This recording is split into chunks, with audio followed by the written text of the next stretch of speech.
Hi there. You asked the question, what's it like to live in Gig Harbor? And we're here to tell you. I'm the most recent resident. We have some fromers here. 5 years ago, my family moved here to Gig Harbor because we know it's a beautiful place to be, great place for families. Little did I know the history that is very much ingrained in this community, and it's a huge part of the people that live here and the traditions that go on in this community. Yeah, so we're gonna talk to you guys a little bit about that history that's deeply ingrained here in Gig Harbor. This is part one, the Finholm District. All right.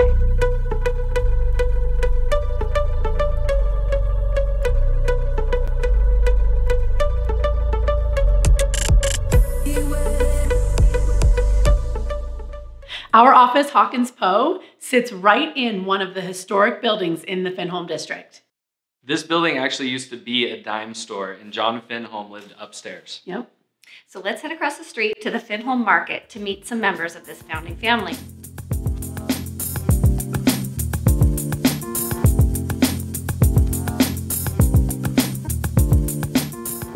And here we are at the Finholm Market with just a group of guys that decides to meet every week for coffee. But these are some important guys in Gig Harbor, so I wanted to introduce them to you. Starting with you, sir. Mike Paul, Sr. Roger Bird. I'm Jack Finholm. I'm Monty Hester. I'm married to Teddy, previously Finholm, who was the daughter of John and Francis, who originally owned the store. I'm Jim Heller. My wife was a Finholm. There you go. So as you can see, all of these gentlemen, with the exception of Jack, are married to Finholms. Jack is Mr. Jack Finholm. So let's start off. We have a couple questions.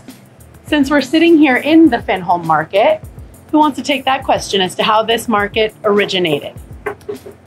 Should be Monty or Jack. Go ahead, Jack. Well, as I recall being told, my Uncle John, Monty's father-in-law, moved down here in the 30s from Olalla and went to work for the fellow who owned this place. In fact, it might have been across the street at that time. And then ultimately bought it from him. And shortly after he bought it from him, he encouraged my father, Ed, to come down to Gig Harbor and go to work for him and with him in the store, ultimately leading to a lovely partnership that lasted from the middle 30s till 1990 or so, I suppose. And with a little extra explanation, this is the Finholm District. So correct me if I'm wrong, but the Finholm family did own a majority of the real estate down here. Who wants to dive into that? Monty? Right. Yes, somewhat. They own the waterfront across the street, which now belongs to Buckholes and also to Teddy and I. He owned this property as well as all the way down to the corner of Peacock. And developed it over time, but then sold it off as people wanted it, really. I mean, I think he sold the Buckholes property for $500 for all that waterfront, which is probably 400 feet of waterfront. So it was a different day, of course. But, then he sold the corner lot to his son, Ron, who later sold it to whomever the successor in title was. And then the Shoreline bought the parking lot area with the exception of one, which Teddy and I own now as a result of buying it from her brother, or at least his interest. And then, of course, the store was developed slowly. Originally, it was actually in a small building that now is covered by the facade of this building. And next door was the post office. Oh. And then beyond that was a park area that had a bandstand. Big bandstand where all the politicians would come to speak. Yeah. Oh, very cool. Right. And then he developed this building, made it larger, and then developed a frozen food locker in the back, which was quite in demand until everybody had freezers. Okay. And then it was no longer in demand. So that's kind of the history of the down here. Okay. But Jack's family developed the properties above on Franklin Street. If you look at those lots above Franklin at the top of the view climb, my dad had the corner lot that we grew up on, and he sold the lots next to him, all the way down the alley and above the alley, all the way down for, I recall hearing, $150 a piece during the times that we were having more and more children, so he needed that $150 every few years to sort of support another kid in the family.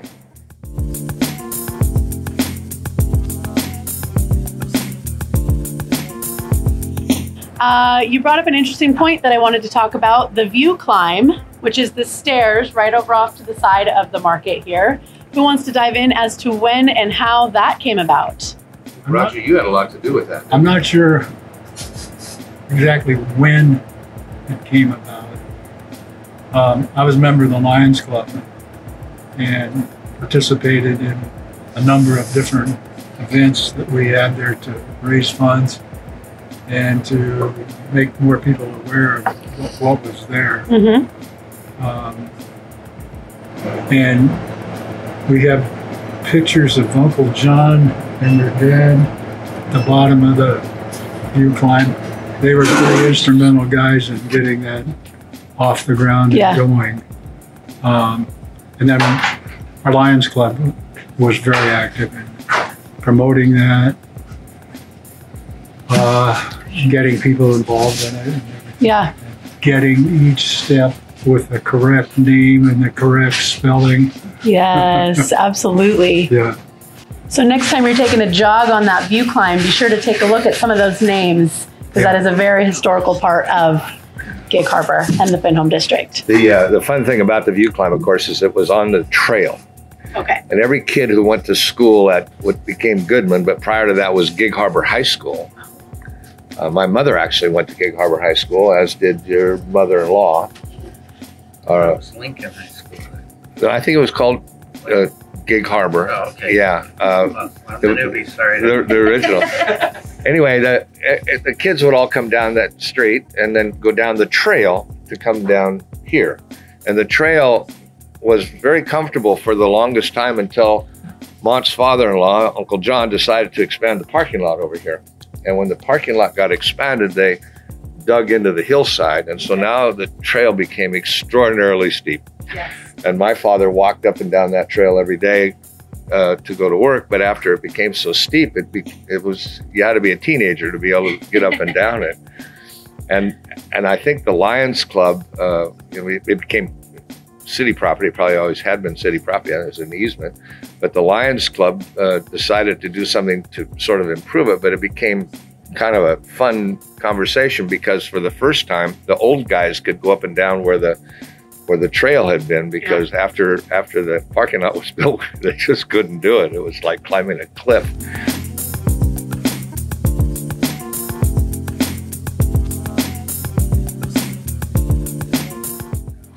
Well, I have a question, and this is for each of you, is what is your favorite part about living in Gig Harbor? As we all know, it is a very special, small town with a big town vibe, as I always like to say. And it has changed a lot over the last 50, 60 so years. And I just want to know what each of your favorite things is about living here in Gig Harbor. Mike, let's start with you. It's just the quaintness and the family, small town, even though it's much bigger now, is there. And that's the end of my story. Great, thank you. You're welcome. How about you, Roger? I grew up in Paulsbo. Okay. And north of here, and of course I thought everything about Paulsbo was really great. And slowly but surely I started to see more and more of the town and how it was kind of unique. And also the state patrolman became a good friend of ours out on the highway, thank God. So then Roger actually moved back here later in life, and raised his family here as well, which I think is significant. I grew up here, went to local schools, went to the University of Washington, went in the Army, took a job, lived all over the world. And in the late 80s, when my wife and I and our kids were in a position to relocate, my wife was from Chicago. We were living in Southern California and just simply didn't like living there. I was open to moving anywhere. My wife was absolutely adamant about moving to Gig Harbor. And I didn't quite understand it, to be honest with you. But we moved back here and bought a home and finished raising our children here in 1988, I think. After a couple of years, I began to really understand why. The kids, of course, were immediately accepted in the schools, and the schools were great, and the community was great. And we really integrated ourselves with the community and have never looked back. It was the best decision I think we ever made, was to come back here. So, how about you, Monty? Yeah, well, the place is beautiful. Obviously, it's an amazing creation of God's. I got to know, as a result of practicing law out here, the community, and which consisted primarily of Slavonians and Scandinavians. And Slavonians lived on one side of town, the Scandinavians lived on the other side of town, yet they were all unified. They were friends, worked together, helped each other. I loved that about this community, and they drank together. Yeah. It was all good times and helping each other. So it's been a wonderful place to be and to live, and I can't imagine any place being better, frankly, as a home base. Well, I think that one thing we hear in common from talking to each of these gentlemen, I know each of your wives, I know each of your children, and when it comes to living in Gig Harbor, family is huge. Family is everything. Each of these gentlemen went away, came back. I personally went away, came back. It's the family element. It is the small town with the big town vibe that really makes Gig Harbor set apart. And coming right back down here to the Finholm District is just special, where it all started. Cheers.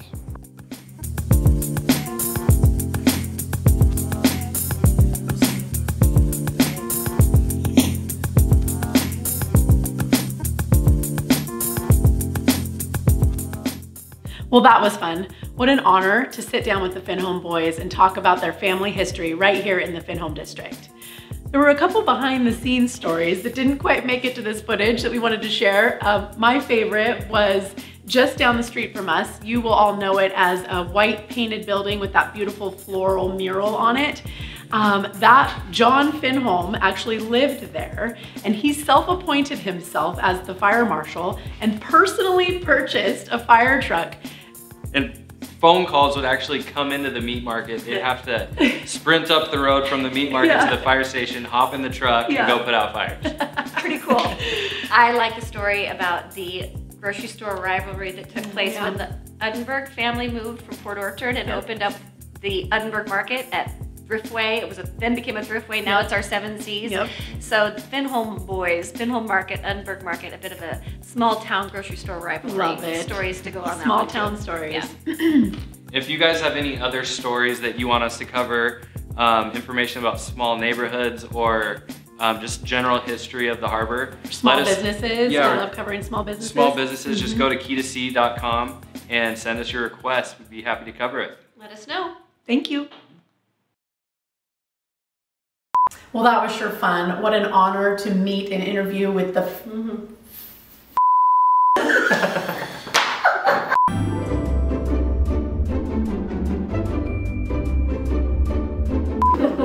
All right, there we go.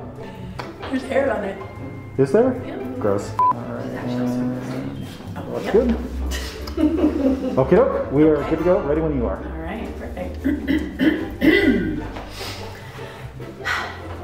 Well, that was fun. Nope. Well, that was fun. I should probably chime in on that a little bit if I can. Yeah. Okay. Because I was just like,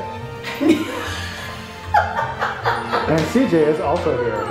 yeah, I'm here too, but yeah, that's a good story. Just don't spill my coffee there, CJ. Sorry. You're the only one that actually has me thinking about that. Because it obviously these are like empty. We're just like Go down to the meat market.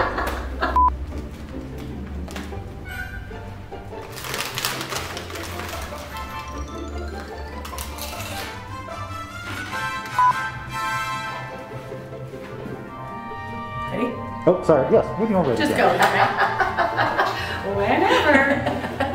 And we want to show you a little bit more about that. And this is part one, the Finholm District. That's all I have. Can I take his line?